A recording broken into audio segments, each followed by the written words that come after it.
666. Before I do it, are we going to leave the hats on? Should we leave the hats on? Who cares, right? Let's leave the hats on. Yeah, what the heck, yeah. We've talked a little bit about Lucid as a PIF investment. The cars itself. Yeah.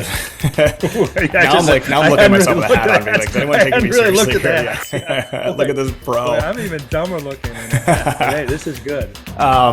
Anyway, Lucid, we've talked about it. I just kind of wanted to keep the beat going. There was some news this week. Lucid stock dropped pretty significantly today on news that the group is raising about $3 billion in a common stock offering, with the majority of money coming from the EV makers' Saudi owners, the public investment fund, which also owns Live Golf. The stock is down about 15%, and that's over the last 24 hours. And since sometime roughly in the last year is down about 60%. So it's been a tough year for Lucid.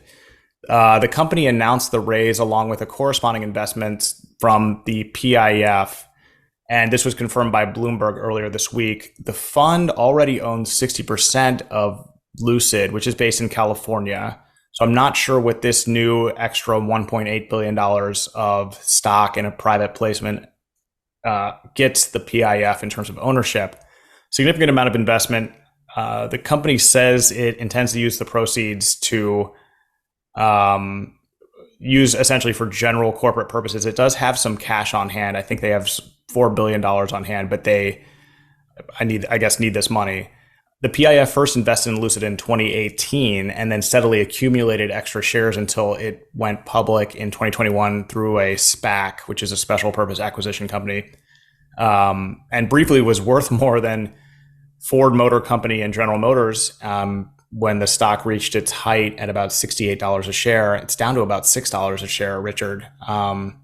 So just interesting, the timing of this, and sort of demonstrates, you've used the term loss leader for a while, mostly to talk about the Live Golf event tour, but so too with Lucid. I mean, you start a new car company and are going to be manufacturing them in Saudi Arabia. It's just sort of like a very expensive endeavor. So this demonstrates that the PIF is definitely backing this move and this company. Even though the stock is going down, they're saying, nope, we're going forward with this. It is common for startups, and especially in this environment, Richard, to run low on cash, and then it's really hard to raise money from VCs. So I think the question is here, is the product good and is it viable and do people want it?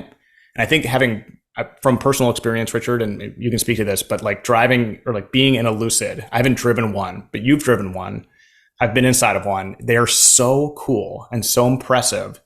It's not like they're making a product that people don't want or isn't, market leading or among a market leader. It's just expensive. And right now they're not making enough of them. And then making them is really expensive as well. So they're losing money on each car. So, but you do have a viable product, which is good. And if you're a backer of a startup that has a viable product and needs cash to get to profitability, then it's a good investment for the backer. So the PIF sees that and says, hey, okay, you guys need the money. Let's do it. Let's get to the point where we can be successful because we know what you're making is what people want. So, and you also have all these other car makers in the same boat. You have the rabbit in the lead to catch, Richard, which is Tesla, of course, proving that it can work.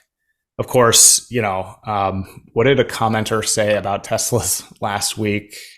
Lunchbox on wheels, I think is what it was. Yeah. I don't know why I remember that so vividly. It's just really funny. Anyway, just an interesting update on Lucid. The cars, they're coming out with their SUV next year. Should be awesome, but they're struggling a little bit.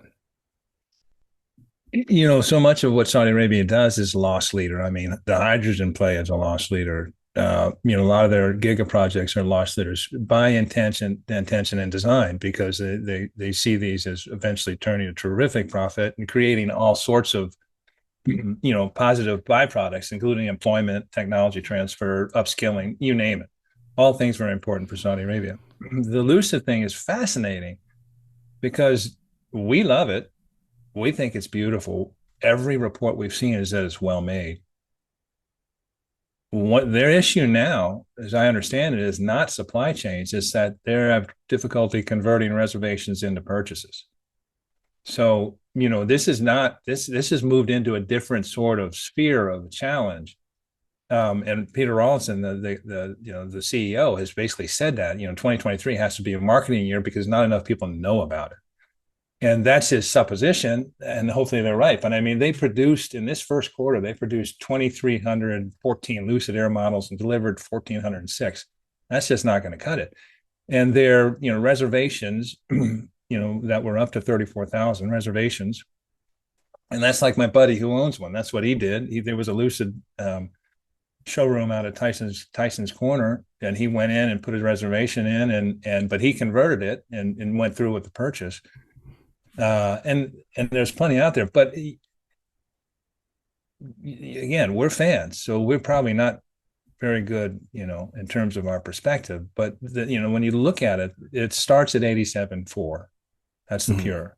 Next one, Touring 107.4, the Grand Touring 138, and the Grand Touring Performance 179. It's concerning if demand is lagging. On the flip side, I mean, everyone needs to remember, and not everyone needs to remember, but it's good to remember. I mean, Elon invested $6.5 million in Tesla in 2004, became the CEO in 2008.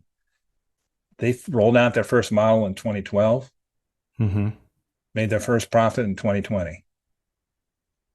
I mean, it's a process. And he went through all these, Tesla went all through all this, people going, you're never going to turn a profit. You're never going to turn a profit, just hemorrhaging money on R&D and that sort of thing. And I think it's a fascinating play for Saudi Arabia because you could see in the future them taking Lucid private. Yeah. I mean, they own close to 70% of it now. They clearly believe in the technology.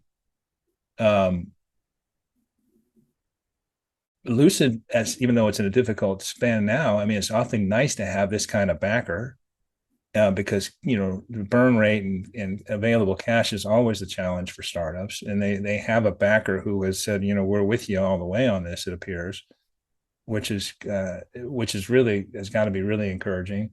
But yeah, it gives Saudi Arabia and the PIF some options on what they might want to do. And but Lucid really has to, at this point, really maybe it has to market better, maybe come out with a less expensive version, as well as they just have to keep plugging at it. And there is the Tesla model that it takes a long time, but I'm sure they want to move along that trajectory as quickly as possible.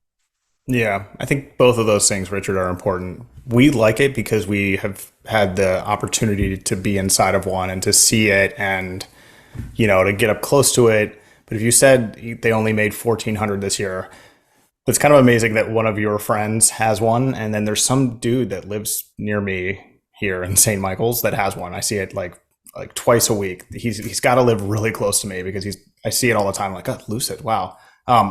Which is amazing, but we've seen it. We've been like, oh, this is cool. So we like it, but I guess not enough people are seeing it and liking it. Well, and if I had the money, I'd buy one tomorrow because not only it's got to, my friends, their max range is 500 miles. My friends is 430. That's and he bought it. He had a Tesla.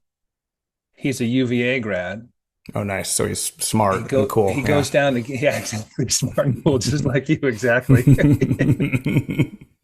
He goes back and forth to games and sporting events and other things all the time. And, he couldn't do it on the Tesla in one charge. The Lucid eats that up down and back, no problem. Yeah. And on top of that, you look better doing it, in my opinion. Yeah. They just have more of an elegant kind of look to them. But so I was going to also add too that, you're right, I think, about the experience in the marketing and stuff like that. I mean, it won Motor Trend Car of the Year last year. Right. But I also think that what's important is the, sort of car for the masses, like $80,000 to $100,000 is just too much for most buyers, it's for wealthy early adapters, which is what the EV market has been. But increasingly, it's you're less expensive, more easily attained electrical. You see that in China and elsewhere. And maybe Lucid can get there. And I think we've talked about this at the beginning. PIF has always been interested in Lucid technology. Mm-hmm. So, I mean, that remains whether you're selling this premium car or not. And they want to. I think it's fascinating. Saudi Arabia. We remember we did a segment on Saudi Arabia's pursuit of a car, a car manufacturing ecosystem going way back, decades. Mm-hmm. And now they're just busting along on a number of fronts, and it's all mostly EV.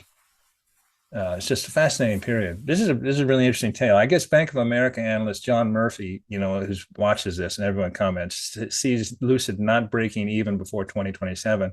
I think that sounds pretty ambitious, but if they break even in 2027, that's pretty good. That's pretty good. That's actually not that far off, 4 years off, considering where they are now. Saudi Arabia also has Seer, CEER, which is going to be another car company that they're starting from scratch. Have already started hiring key people for. So you wonder if there maybe is going to be some integration there. But yeah, Richard, we have talked about on this podcast the history. I mean, first of all, Saudis love cars. If I may make an absolutely blanket statement about a whole country, a whole kingdom, they love cars. They always have. And the winners in Saudi Arabia are Toyota. And then a lot of the American cars are still the coolest cars you can have. Big Ford trucks. Obviously there's a lot of luxury cars there, but so they have always sort of wanted their own industry going back to the Gazelle, right? Yeah. Yeah. The Gazelle one, which was, it actually kind of looked like the FJ Cruiser. I don't know. But anyway, so this is interesting. And because we've been staying up with Lucid, I kind of wanted to mention this because we are very positive about Lucid. We think their cars are cool, but it's just a little bit of a rocky patch for them right now. And, one thing we've mentioned, a consistent theme here, is that they have the PIF, that owns a majority stake. So PIF has their back. So interesting story here.